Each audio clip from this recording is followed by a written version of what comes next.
சாந்தி 5/4/2026 காலை முரளி அவ்யக்த பாப்தாதா 15/11/2009 அன்று உச்சரித்த மகா வாக்கியத்தை பாபா அன்னைக்கு ரிவைஸ் பண்ணுறாங்க. இன்றைய அவ்யக்த முரளியுடைய தலைப்பு சுயராஜ்யத்தின் ரிசல்ட்டை சோதனை செய்து தன்னை மாற்றுங்கள், நீண்டகால ராஜ்ய அதிகாரி ஆகுங்கள் அப்படின்றார் பாப்பா. ஏன்னா சுயராஜ்யம் நீண்ட நாளுக்கு நல்லபடியாக நடந்தால் தான் சங்கமகத்தில் அடுத்து வரக்கூடிய சத்தியுகத்திலையும் நம்ம நீண்டகால ராஜ்யம் செய்ய முடியும். அதனால் சுயராஜ்யம் நல்லபடி நடக்குதா செக் பண்ணுங்க, மாற்றுங்க அப்படின்றார் பாப்பா. இன்று திலாராம் தந்தை தனது அன்பு செல்வங்களான குழந்தைகளை சந்திக்க வந்துள்ளார். செல்லமானவர்கள், ஏன் நீங்கள் ஒவ்வொரு குழந்தையுமே 3 ஆசனத்துக்கு அதிகாரிகள் என்பது தெரியுமா? ஒன்று சுயராஜ்ய ஆசனம், மற்றொன்று பாப்தாதாவின் உள்ளம் எனும் ஆசனம், மூன்றாவது நாளைய அரியாசனம், அதாவது சொர்க்கத்தில் ராஜ்ய பதவி. அப்படி 3 அரியணைக்கும் அதிகாரிகள் நீங்கள். நாளைய அரியணைக்கான பயிற்சியும் இங்கே செய்கிறீர்கள். நாளைக்கு ராஜ்யம் பண்ணணும் அப்படின்னா சங்கமுகத்தில் சுயராஜ்யம் நடக்கணும். நாளைய அரியணைக்கான ஏற்பாட்டிற்கான முயற்சியும் இங்கே செய்கின்றீர்கள். இப்போதைய முயற்சி அநேக பிரிவுகளுக்கான ராஜ்ய அதிகாரத்தினை பெற்றுத்தருகின்றது. தனது ராஜ்ய பாக்கியத்திற்கான சமஸ்காரத்தை இப்பொழுது நடைமுறைப்படுத்துகின்றீர்கள். ஏனெனில் இன்றைய முயற்சி நாளை ராஜ்ய அதிகாரியாக மாற்றுகின்றது. ஆகவே சோதனை செய்யுங்கள். இப்பொழுதைய தனது முயற்சி யதார்த்தமாக உள்ளதா? நாளை ஓர் ராஜ்யம் இருப்பது போன்று இன்று என் மனதில் ராஜ்யம் நடைபெறுகின்றதா? முயற்சியில் ஒரே ராஜ்யம் உள்ளதா அல்லது மாயை ராஜ்யத்தில் தடை போடுகின்றதா? ஒரு ராஜ்யத்திற்கு பதிலாக மாயையின் தாக்குதல் ஏற்படுகின்றதா? இவ்வளோ செக்கிங் பண்ண சொல்கிறார் பாப்பா. ராஜ்யம் 2ஆக இல்லை தானே? ஒரே ராஜ்யமே நாளைய ராஜ்யத்தின் சிறப்பம்சமாகும். இன்றைய முயற்சியே நாளை நடைபெறுகின்றது. இன்று சுயராஜ்யம் உள்ளதா என சோதனை செய்யுங்கள். சுயராஜ்யத்தின் இடையே மாயை இடைமறிப்பதில்லை தானே? 2 ராஜ்யம் இல்லையே. ஒன்று சுயராஜ்யம் நடக்குது, அடுத்த நேரத்தில் மாயுடைய ராஜா, அப்படி இல்லை தானே? மாறாக 2 ராஜ்ய சமஸ்காரம் உள்ளதெனில் ஒரு ராஜ்யத்தின் சமஸ்காரத்தை எப்பொழுது தனக்குள் நிரப்புவீர்கள்னு கேட்குறார் பாப்பா. நாளைய ராஜ்யம், அதாவது சொர்க்க ராஜ்யத்தின் சிறப்பம்சம் என்னென்னா, ஒரு ராஜ்யம் ஒரு தர்மம். என்ன தர்மம்? உங்களது விசேஷ தாரணை என்ன? பரிபூர்ண தூய்மை இல்லையா? தர்மம்னா என்ன? தாரணை. அப்போ நம்முடைய விசேஷ தாரணை என்ன? பரிபூர்ண தூய்மை. இப்போ ஒரு தர்மம் உள்ளதா என சோதனை செய்யுங்கள் அப்படின்றார் பாப்பா. முழுமையான தூய்மை இருக்குதா அதை செக் பண்ணுங்க. இடையில் பிற தர்மம் இடைமறித்து தூய்மையை குறைப்பதில்லையே. தடையின்றி ஒரே ராஜ்யம் நடைபெறுகின்றதா? மற்றொரு விஷயம், ராஜ்யத்தில் சுகம் சாந்தி நிலவுகின்றதா? ஆக இன்று தனது ராஜ்யத்தில் சதா சுகம் சாந்தி உள்ளதா? அத்துடன் சட்டம் ஒழுங்கு ஒருவரிடம் உள்ளதா? மாயையும் இடைமறிக்கின்றதா? ராஜ்யம் தடைப்பட்டதாக தடையின்றி நடைபெறுகின்றதா? மேலும் ராஜ்யத்தில் சதா சுகம் சாந்தி உள்ளதா? அவ்வாறு இப்பொழுதும் தனது ராஜ்யத்தில் சுகம் சாந்தி உள்ளதா? எந்த இடையூறும் இல்லைதானே? சுயராஜ்யத்தில் மாயை தலையிட்டு அமைதியை குலைக்கின்றதா? சுயராஜ்யத்தில் தீர்வும் மகிழ்வும் மாயை தருகிறதா என்ன? என்றென்றும் சுகம், சாந்தி, ஆனந்தம், அன்பு, அதீந்திரிய சுகம் நிலையாக உள்ளதான்னு கேட்குறார் பாப்பா. ஏனில் குறை உள்ளது தெரியுமா? நாளைய வாழ்வில் சர்வ பிராப்தி சுகம் இருப்பதாலேயே நிலைய திருப்தி உள்ளது. இன்றைய முயற்சியிலேயே தனது குறை இருக்குதுன்னா நாளை நீண்ட காலம் ராஜ்யம் எப்படி அடைவீங்கன்னு கேட்குறார் பாப்பா. அனைத்திற்கும் ஆதாரம் இன்றைய முயற்சியே. அப்போ முயற்சியில் ஏதாவது குறை இருந்ததுன்னா நாளை பரிபூர்ணமான, அதாவது முழுமையான ராஜ்யம் பெற இயலாது. நீண்டகால சுயராஜ்ய பயிற்சியே நாளைய ராஜ்ய அதிகாரியாக மாற்றுகின்றது. நீண்டகால முயற்சி இல்லையெனில் பலனும் குறைவாகவே இருக்கும். அதாவது ராஜ்யமும் கொஞ்ச நேரத்துக்கு தான் செய்வோம். எனவே நேரத்திற்கேற்ப பாப்தாதா நீண்டகால முழுமையான பரிபூர்ண தன்மையில் கவனத்தை ஈர்க்கின்றார். எனவே தன்னை பரிபூர்ணத்தன்மை அடைய பெற்றவராக்குங்கள். இப்பொழுது முயற்சி செய்து தன்னை பரிபூர்ணத்தன்மை அடைய பெற்றவராக்குங்கள். இப்பொழுது முயற்சி செய்கிறோம், ஆனால் என்று சொல்லவில்லையே தானே. இது நடந்துவிடும், இது ஆகிவிடும், அந்த மாதிரி இருக்கக்கூடாது. இந்த சமஸ்காரம் அழியாத 21 பிறவிக்கு நீண்டகால ராஜ்ய அதிகாரத்தை பெறவிடாது. செஞ்சிடலாம், கடைசியில் நம்ம அந்த மாதிரி ஆகிடுவோம் அப்படிலாம் இருக்கக்கூடாது. நீண்டகால சமஸ்காரத்தை இங்கேயே உருவாக்கணும். அதுக்கு தான் பாபா கவனம் கொடுக்குறாரு. ஏதேனும் தடை புயல் போல் வந்தாலும் அது பரிசாக மாறுகின்றதா? புயல் அல்ல, அது ஒரு பரிசு. ஏதேனும் புயல் போரிட்டாலும் அது நம்மை அனுபவியாக ஆக்கி முன்னேற்றுகின்றது என்ற அனுபவம் ஆகின்றதான்னு கேட்குறார் பாபா. எனவே தனது பதிவீட்டை தானே சோதனை செய்யுங்கள். எந்தளவு சோதனை செய்வீர்களோ அந்தளவே மாற்றமும் ஏற்படும். ஒவ்வொருவரும் தனது பதிவேட்டை சோதனை செய்யுங்கள். சோதனை செய்கிறீர்களா? தினமும் தன்னை சோதிப்பவர் கையை உயர்த்துங்கள் என்றார் பாபா. தினசரி சோதிப்பவர், அவ்வப்போது செக் பண்ணுறவங்க கிடையாது. தினமும் சோதனை செய்து மாற்றுங்கள்.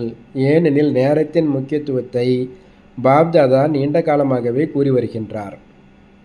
நேரத்தையும் பார்க்கின்றீர்கள். மனித மனம் அதிகமாக புண்படுகின்றது. ஆனால் உங்கள் மனதில் கவலை இல்லை. பிரபுவின் சிந்தனை தான் இருக்கும். பிரபுவின் சிந்தனை செய்வதால் தன்னை நிமித்தமாக பணிவுள்ளவராக செய்விப்பவர் தந்தை என உணர்கிறீர்கள். இதனால் உங்கள் மனதில் கவலை இல்லை. செய்பவர் செய்ய வைக்கின்றார் என்ற நினைவு சதா உங்களை முன்னேற்றிக் கொண்டே செல்கின்றது. இப்பொழுது ஒவ்வொருவரும் முக்கியமான இந்த சங்கமகத்தில் ஒவ்வொரு நொடியும் எண்ணமும் சுபமாக உள்ளதா என சோதனை செய்யுங்கள் என்றார் பாபா. இப்பொழுது ஒரு நொடி கூட மிகவும் மதிப்பு வாய்ந்தது. சில சமயம் 2-4 நிமிடம் எண்ணம் சென்றது என்று குழந்தைகள் கூறுகிறார்கள். ஆனால் சங்கமத்தில் 1 நிமிடம் என்பது 1 மணி நேரமாகும். ஒன்றை குத்தலை. ஏனென்றில் திடீரென்று இறுதி தேர்வு வரும் என்று பாப்தாதா கூறியுள்ளார். பாப்தாதாவும் எப்போது என கூற மாட்டார். ஃபைனல் டைம் எப்போன்னு அவர் சொல்ல மாட்டார். அப்போ தனக்குத்தானே கவனம் வைத்து பரிபூர்ண முழுமை பெறுங்கள். பாப்தாதா கொடுத்துள்ள பொக்கிஷங்களை சமயத்திற்கேற்ப செயல்படுத்துங்கள் என்றார் பாபா. சொத்துக்களின் அதிகாரியின் சிறப்பியல்பு என்னென்னா, நேரத்திற்கேற்ப தேவைக்கேற்ப தன்கிட்ட இருக்கிற சொத்தை பயன்படுத்துவாங்க. அப்படி உள்ளடக்கும் சக்தியை வா என்றவுடன் நிற்கின்றதா? ஏனெனில் காலத்திற்கேற்ப செயலில் சக்திகளை பயன்படுத்துபவரே அதிகாரி ஆவார். அதிகாரின்னா அவர் ஆர்டர் போட்டவுடனே நிற்கணும். இப்பொழுது அனைவரும் தன் மீது அவ்வளவு கவனம் கொடுக்க வேண்டும். அனைவரிடமும் மகிழ்ச்சி என்னும் பொக்கிஷம் முகத்திலும் செயலிலும் தென்பட வேண்டும். மகிழ்ச்சி என்பது அழிவற்ற தந்தையின் வரப்பிரசாதம். ஆகவே அழியாத தந்தையின் வரப்பிரசாதத்தை அழியாது வைத்து கொள்ளுங்கள்.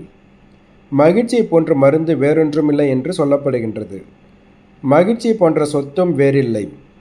யாரிடம் உள்ளத்தில் என்றென்றும் மகிழ்ச்சி இருக்குமோ அவரது கண்கள், முகம், நடத்தை அனைத்திலும் மகிழ்ச்சி தென்படும். பாப்தாதாவின் வரதானம் சதா குஷியாக இருங்கள். எப்போதும் குஷியை பகிர்ந்து அழியுங்கள். ஏனெனில் கொடுக்க அதிகரிக்கும். இந்த ஸ்தூலமான பொருளை நீங்கள் மற்றவங்க கொடுத்தீங்கன்னா அது குறைஞ்சிட்டே வரும். ஆனால் இந்த சொத்துலாம் இருக்குது பார்த்தீங்களா, இது கொடுக்க இன்னும் அதிகரிக்கும். ஆகவே மகிழ்ச்சி என்னும் பொக்கிஷம் சதா அழியாமல் உள்ளதா, இதை செக் பண்ணுங்கன்றார் பாப்பா. இப்பொழுது உள்நாடு மற்றும் அயல்நாட்டு குழந்தைகள் அனைவருக்கும் பாப்தாதா விசேஷமாக ஒரு விஷயத்திற்காக வாழ்த்து தருகின்றார். என்ன விஷயம்னா, உள்நாடு மற்றும் வெளிநாடு குழந்தைகள் அனைவருமே ஊக்கம் உற்சாகத்துடன் ஆத்மாக்களுக்கு தந்தையின் செய்தியை தருகின்றனர். எல்லோரும் மகிழ்ச்சியுடன் நிகழ்ச்சிகள் செய்தீர்கள். அதற்கான பலன் 1000 மடங்கு பிராப்தமாகின்றது. இனிவரும் காலம் மிகவும் கடுமையானது. யாருமே தந்தை வந்தது தெரியவில்லையே என்ற புகார் செய்யக்கூடாது. இதுவே பாப்தானுடைய சங்கல்பமாக இருக்கு. இதற்காக அனைவரும் ஊக்கம் உற்சாகத்துடன் தைரியத்துடன் அவரவர் விதிப்படி செயல்பட்டீர்கள். இதுவரை செய்தது நல்லதே. இனியும் எந்த ஒரு மூலையிலும் தந்தை வந்த செய்தி சென்று சேராமல் நின்றுவிடக்கூடாது.